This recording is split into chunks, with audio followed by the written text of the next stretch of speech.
Programang ito ay rated SPG, striktong patnubay at gabay ng magulang ang kailangan.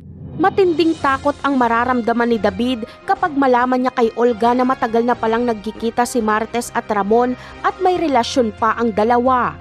Hindi agad maniniwala si David kaya ipapakita sa kanya ni Olga ang video na nagyayakapan pa si Ramon at Marites. Matinding galit ang mararamdaman ni David kay Marites dahil pinagmumukhang tanga daw nito si Rigor. Makikita ni Olga ang matinding galit ni David kay Marites kaya sasamantalahin niya ito. Uudyukan niya na iligpit ni David ang sariling ina. Pero tatanggi si David dahil siguradong mabubuko siya ni Rigor kapag mag-imbestiga. Kaya wala nang choice si Olga kundi gamitin ang hawak niyang alas. Ito ay ang video ni Marites at Ramon.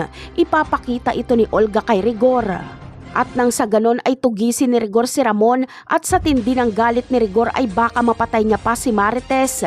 Hindi kasi matatanggap ni Rigor na ipinagpalit siya ni Marites sa taong kinamumuhian niya. Kapag mangyari ito ay delikado na ang buhay ni Marites kay Rigor. Kaya sasama na lang siya kay Ramon sa mansyon. Pero delikado din si Marites sa mansyon dahil nandoon si Olga at David. Samantala, sa pagtira ni Marites sa mansyon ay isang revelasyon ang mabubunyag. Gusto kasi ni Ramon maging tapat kay Marites kaya aaminin niya dito karoon sawa. Ipapakita niya ang larawan nila ni Mokang. Ikakagulat ito ni Marites. Hindi niya maintindihan kung paano ito nangyari gayong nililigawan ni Tanggol si Mokang.